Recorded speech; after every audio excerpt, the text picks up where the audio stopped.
Ya, assalamualaikum warahmatullahi wabarakatuh. Di sini saya Senur Ilham dan teman saya Dava. Ini akan menjelaskan tentang resiko yang akan terjadi untuk kedepannya dan untuk sekarang ini di Indonesia ini. Yang pertama itu ada kenaikan BBM dan juga mungkin ada kenaikan di sembako dan lain-lain juga, yaitu seperti cabai, bawang, beras dan lain sebagainya.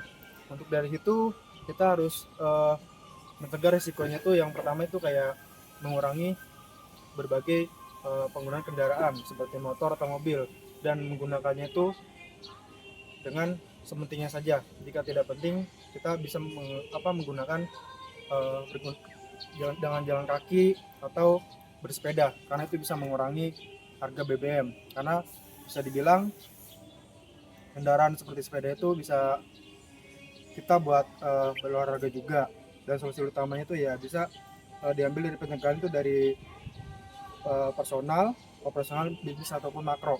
Karena di situ kita bisa dibilang semua yang ada di Indonesia ini yang untuk di bulan Juni ini dan untuk bulan besok mungkin akan lebih berbeda dari bulan sekarang ini. Karena bulan sekarang ini harga kenaikan BBM itu melonjak dan bisa ya mungkin tidak bisa menggunakan jaminan lainnya seperti ya bahan bakar seperti BBM, minyak ataupun yang lain sebagainya. Maka dari situ kita harus menggunakan sesederhananya saja. Jika tidak penting itu tidak usah digunakan. Dan untuk mitigasinya itu kita harus strategi untuk menggunakan pribadi dan rumah tangga yang beralih ke transportasi publik. Itu bisa menggunakan masalah seperti bus atau kereta dan dapat memangkas biaya transportasi secara signifikan. Dan dari situ kita harus menggunakan atau menghemat biaya rumah tangga kita dengan ekonomi yang tidak terbatasi, dan kita harus bisa menetralisir itu bagaimana penggunaan uang atau ekonomi di saat kita tidak mampu. Maka dari situ jika yang tidak mampu bisa menggunakan kendaraan seperti sepeda ataupun berjalan kaki. Ya, cukup. Untuk berikutnya bisa dilihatkan oleh Deva.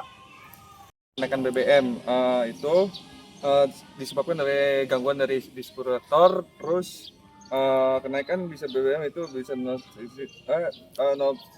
subsidi, apalagi di wilayah Kabupaten Bogor, Jakarta di sekitarnya untuk biaya angkutan barang distributor ke warung, risikonya itu adalah permainan harga pasar dan distribusi yang terlalu panjang. Bisa disebabkan oleh inspektor dari luar atau apa, misalnya sekarang kan di zaman sekarang, era sekarang kan uh, pasokan atau minyak bumi ini lagi dipersulit, apalagi sekarang di isu-isu sekarang kan, Presiden kita Prabowo Subianto itu lagi gencar-gencarnya masuk ke apa, ke investor minyak bumi itu. Nah, makanya dari itu kita mempunyai pencegahannya. Pencegahannya itu jalani kerjasama dengan distributor. Tangan pertama sebagai keagen grosir skala besar di wilayah Cibinong dan sekitarnya. Selalu pergerakan dan komoditas terkini melalui kanal resmi agar Anda dapat menyesuaikan harga jual tanpa kehalangan pelanggan. Nah, dimaksud dari sininya itu kita bisa dari harga Pertamina itu bisa kita jual ke agen-agen distributor begitu. Terus yang keduanya itu bisa menerapkan eco-driving, menghindari akselerasi mendadak, menjaga kecepatan konsisten, mengoptimalkan konsumsi bahan bakar. Nah, merawat kendaraan berkala, bisa melalui servis rutin, membersihkan filter udara. Itu masuknya ke perawatan lah, perawatan motor ya, agar ini lah. Terus bisa bisa mengurangi beban muatan, mengosongkan bagasi barang-barang yang tidak diperlukan untuk meringankan bobot kendaraan, mengatur keuangan, meninjau ulang pos pengeluaran bulanan dan memangkas anggaran konsumtif yang terkurang penting. Kayak apa ya, anggaran yang enggak dijangkau lah. Tuh, sekian, terima kasih. Oke, dilanjut dari apa penjelasan materi yang tadi.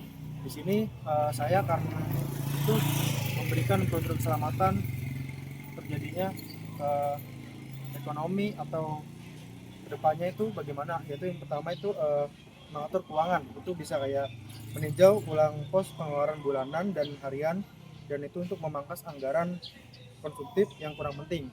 Mungkin seperti kayak membeli beras, minyak, dan itu benar-benar yang dibutuhkan buat sehari-hari itu ya bahan pangan. Karena emang ya dari sekarang ini dan untuk Indonesia sekarang ini itu harga sekarang tuh sembako lebih harganya lebih naik dari tahun-tahun sebelumnya. Karena bisa dibilang dari pemerintah juga dan juga zaman sekarang ini.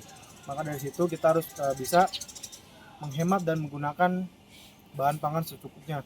Jika tidak bisa atau tidak mampu untuk membeli bahan pangan, kita bisa menggunakan seperti singkong, ubi, dan lain sebagainya. Maka dari itu kita harus bisa menggunakan bagaimana caranya menghemat bahan pangan untuk kebutuhan kita sehari-hari dan berumah tangga. Dan jika bisa itu lebih menghemat pengeluaran bulanan seperti yang tidak penting itu tidak harus dibeli.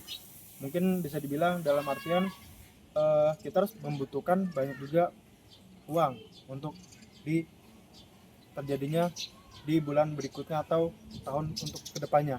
Maka dari situ ya kita harus bisa susun prosedur keselamatannya itu dari cara menghemat, menggunakannya, dan bisa harus mengatur keuangan kita atau ekonomi kita yang mungkin tidak terbatas atau terbatas lah seperti itu ya. Maka di situ kita harus berpikir cara untuk bagaimana menghidupi dan atau cara kita bisa hidup sampai untuk kedepannya.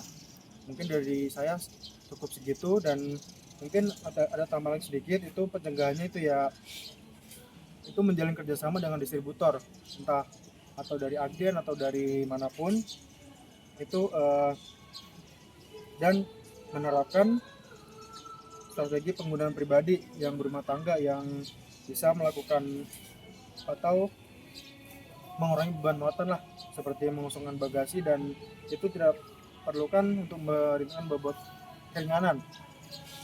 Oke, dari situ kita harus pantau selalu pergerakan harga komoditas terkini melalui kanal resmi dan menyesuaikan harga jual tanpa kehilangan pelanggan. Dari situ kita belajar bagaimana cara menggunakannya, menghemat, dan lain sebagainya. Oke, cukup dari saya. Kurang lebih mohon maaf. Assalamualaikum warahmatullahi wabarakatuh. Ya, sekian dari penjelasan kami. Kita kurang lebih mohon maaf. Wassalamualaikum warahmatullahi wabarakatuh.